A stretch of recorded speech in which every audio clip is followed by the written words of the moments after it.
जम्मू कश्मीर की अगर सियासत की बात करें तो जम्मू कश्मीर की सियासत की बात जो है वो जनता को अभी तक समझ नहीं आई। अगर बात करें एनसी की तो नेशनल कॉन्फ्रेंस के चीफ प्रेसिडेंट जो कि फारूक अब्दुल्ला हमेशा कहते हैं कि आने वाले इंतखाबात में हम इलेक्शन में पार्टिसिपेट करेंगे। फिर जब उनका दूसरा बयान आता है कि हम आने वाले इंतखाबात में पार्टिसिपेट नहीं करेंगे, लेकिन जनता में एक कन्फ्यूजन सी बनी हुई है। इसी मुद्दे पे हमारे साथ बातचीत करने के लिए मौजूद हैं एनसी के यूथ लीडर इश्तियाक जी। इनसे बातचीत करेंगे और जानने की कोशिश करेंगे। सर, सबसे पहले तो स्वागत है और वक्त देने के लिए बहुत शुक्रिया। धन्यवाद जी। क्या कुछ कहना चाहेंगे जिस तरह से लोगों में कन्फ्यूजन सी पैदा हुई है? आपके चीफ कहते हैं कि इलेक्शन में पार्टिसिपेट करेंगे, फिर कहते हैं नहीं करेंगे। क्या कुछ कन्फ्यूजन है ये? हमारे चीफ ने ऐसा नहीं कहा कि हम पार्टिसिपेट नहीं करेंगे जी। हमारे चीफ ने कहा कि जमहूरियत के हिसाब से हम अपनी लड़ाई लड़ेंगे, और जमहूरियत के हिसाब से लड़ाई लड़ने का मतलब यह है कि आने वाले इलेक्शन में हम कॉन्टेस्ट करेंगे, क्योंकि इलेक्शन जमहूरियत का सबसे बड़ा हिस्सा है। और ऐसा कभी नहीं कहते रहे हैं सर कि हम इलेक्शन में पार्टिसिपेट नहीं करेंगे। 370 को लेकर ये बात थी। नहीं। फिर उसके बाद क्या इरादा बना? फिर उन्होंने परसों एक बयान दिया कि हम पार्टिसिपेट करेंगे। क्यों उनका माइंड बदल गया? नहीं, ऐसा कुछ नहीं है। स्टार्टिंग से ही जब इलेक्शन की अफवाहें उड़ रही थी तो स्टार्टिंग से नेशनल कॉन्फ्रेंस का स्टैंड बिल्कुल क्लियर है। और इस वक्त जम्मू कश्मीर में ज़रूरत है, मैं समझता हूँ कि ज़रूरत है, और लोग भी समझते हैं कि इस वक्त जम्मू कश्मीर में नेशनल कॉन्फ्रेंस की ज़रूरत है, और हम कभी पीछे नहीं हटेंगे।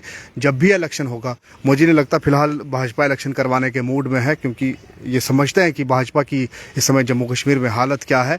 और जब भी इलेक्शन करवाएंगे तो इलेक्शन लड़ेगी और इंशाल्लाह आने वाली सरकार बनाएगी। सर, जिस तरह भी आप जनता में जाते हैं, आपके चीफ हमेशा ये बात कहते हैं कि 370 को हम वापस लाएंगे, और भाजपा ये हमेशा ये कहती है कि दफनाई हुई चीज़ कभी लौट के नहीं आती। देखिए, हमारा तो बिल्कुल क्लियर स्टैंड है कि हम 370 पे लाएंगे। वापस लाएंगे सर? बिल्कुल। कैसे लाएंगे बताएं ना। अगर आपको सुप्रीम कोर्ट के ऊपर भरोसा है, हमने कभी नहीं कहा, हम कभी इंडियन पार्लियामेंट के सामने नहीं गए, हमने कभी इस सरकार से भीख नहीं मांगी कि आप हमको 370 वापस दो। जो हमसे छीन सकते हैं वो वापस कैसे देंगे, और आप उनसे उम्मीद कैसे कर सकते हो कि आपको 370 वापस देंगे? मैटर सब जुडिस है, सुप्रीम कोर्ट के सामने मसला है। भाजपा से बड़ा तो सुप्रीम कोर्ट है ना। भाजपा तो एक पार्टी है, लेकिन सुप्रीम कोर्ट तो सुप्रीम कोर्ट है। तो सुप्रीम कोर्ट पे अगर आपको विश्वास है, हमें पूरा विश्वास है, देश के संविधान के ऊपर कि संविधान के अंतर्गत हम लड़ाई लड़के 370 वापस लाएंगे, तो वो हमारा स्टैंड बिल्कुल क्लियर है। मैटर सब जुडिस है, सुप्रीम कोर्ट में मैटर है। जहां जिस प्रकार की लड़ाई की जरूरत होगी वहां पे हम लड़ेंगे। सर, आप चनाब वैली से ताल्लुक़ रखते हैं। चनाब वैली में आज तक 370 के टूटने के बाद कितनी सारी तरक्की हुई, आपसे जानने की कोशिश करेंगे। तरक्कियां हो रही हैं, लगातार तरक्कियां हो रही हैं। सबसे पहले सर ये जानने की कोशिश करें, जिस तरह से उस रोड पे डेली कहीं ना कहीं हादसे होते हैं, एक्सीडेंट होते हैं, और रोड को अभी तक वो वाइड क्यों नहीं करते या उन पे काम क्यों? बड़ी तरक्की हो रही है 370 के बाद। ऐसा नहीं है कि मैं ये नहीं कहूँगा कि हमारे टाइम पे वहाँ एक्सीडेंट नहीं होते थे, लेकिन बहुत कम एक्सीडेंट होते थे। और सबसे बड़ी बात ये थी कि अगर रोड के ऊपर कोई एक्सीडेंट होता था तो उसका चेक लिया जाता था, उस जानने की कोशिश की जाती थी कि एक्सीडेंट होने का कारण क्या था। ओवरलोडिंग की वजह से एक्सीडेंट होते हैं। जो हमारे नए बच्चे ड्राइवर्स बनते हैं 10 दिन के अंदर, विदाउट लाइसेंस ड्राइवर, उनकी वजह से एक्सीडेंट होते हैं, और 70% आज रोड की वजह से एक्सीडेंट होते हैं। तो मैं ये कहना चाहता हूँ कि हमारे टाइम पे भी इलेक्शन प्रशासन एक्शन क्यों नहीं लेता जो विदाउट लाइसेंस जो गाड़ी ड्राइव करते हैं?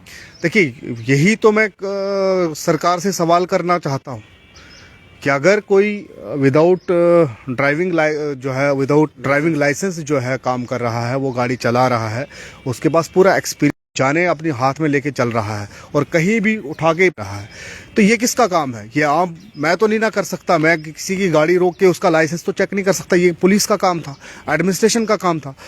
यही मैं कह रहा हूँ कि लगातार इस तरह से एक्सीडेंट हो रहे हैं। वहाँ के लोगों ने कई बार कहा, सोशल एक्टिविस्ट लोगों ने, एनजीओज के लोगों ने, पॉलिटिकल लोगों ने कहा कि इस रोड की जो हालत है, 90% हमारा रोड ऐसा है कि अगर गाड़ी रोड से भटक जाती है तो वो सीधे चिनाब में ही गिरेगी।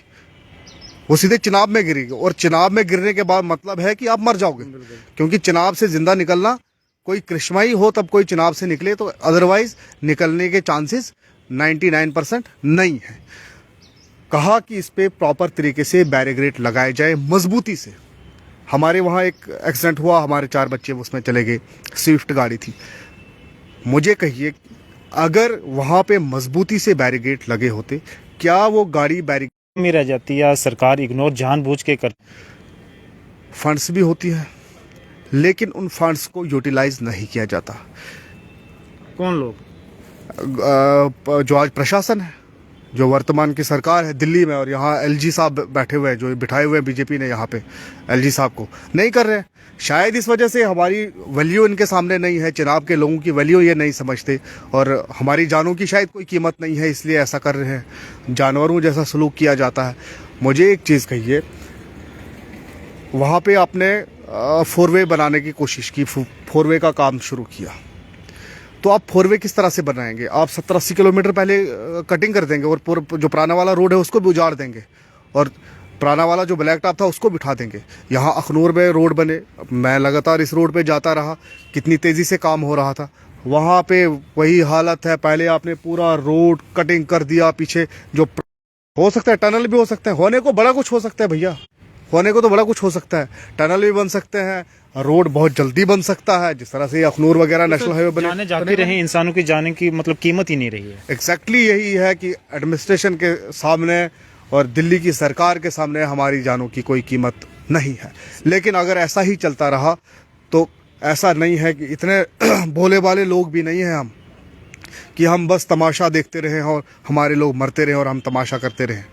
बहुत जल्दी ऐसा होगा और आप देखेंगे ज़रूर कि वहाँ के लोग जब सड़कों पे उतरेंगे तो जम्मू कश्मीर में एलजी प्रशासन को, सरकार, यहाँ इस स्टेट को, इस यूटी को संभालना मुश्किल हो जाएगा। इतने उग्र प्रदर्शन होंगे जिसके परिणाम बहुत बुरे होंगे। सर, आपके चुनाव एरिया में गुलाम नबी आज़ाद साहब भी रैली कर रहे हैं, क्या आने वाले वक्त में जिस तरह से उनकी जन्मभूमि है वहाँ आने वाले वक्त में एनसी किस तरह से उनको टक्कर देगी? हमारी उनसे क्या टक्कर है?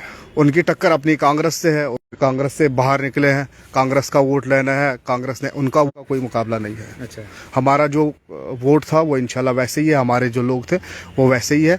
हमारा कोई भी आज़ाद साहब के साथ ज्वाइन नहीं हुआ है।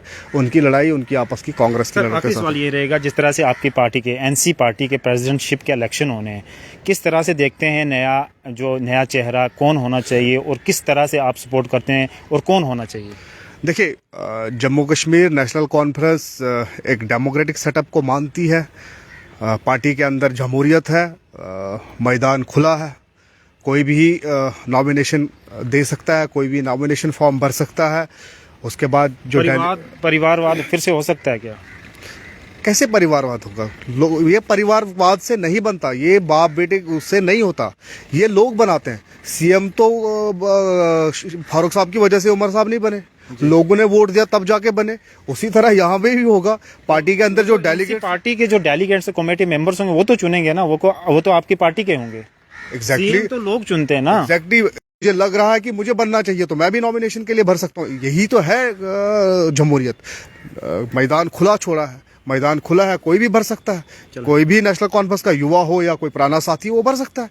तो अगर डेलीगेट्स या कोई दूसरे जो जिनको वोटिंग राइट्स होंगे वहाँ पे, अगर उसको सपोर्ट करते हैं तो अच्छी बात है, इसमें क्या दोहराई है, होना चाहिए। चले सर, बहुत थैंक यू बातचीत करने के लिए। ऐसे हमारे साथ बातचीत करने के लिए इश्ताक नाइक जी, जो कि चनाब वाली से ताल्लुक़ रखते हैं, और साफ तौर पे इनका ये कहना है, जिस तरह से अगर बात करें सियासत की तो आज़ाद साहब पे एक इनने तनकीद कसी है। जिस तरह से उन्होंने कहा है कि एनसी के मुकाबले वो कुछ भी नहीं, और साथ ही साथ ये भी कहा है कि कांग्रेस का वोट तोड़ने की वो कोशिश करेंगे। और साथ ही साथ अगर बात करें 5 तारीख को जिस तरह से एनसी में प्रेसिडेंटशिप के इलेक्शन होने, साफ तौर पे इनका कहना है कि जिस तरह से तब्दीली होनी चाहिए और परिवारवाद को खत्म करना चाहिए। अब देखने वाली ये बात होगी, जो डेलीगेट्स होंगे, कमेटी मेंबर्स होंगे, किस तरह से उस चेहरे को, उस नुमाइंदे को चुनते हैं। आपकी क्या राय है? आप भी अपनी राय जो है कमेंट सेक्शन में जरूर रखिएगा। देखते रहिए एक जगह डायरेक्ट रुखसार खान के साथ। दीजिए इजाजत, धन्यवाद।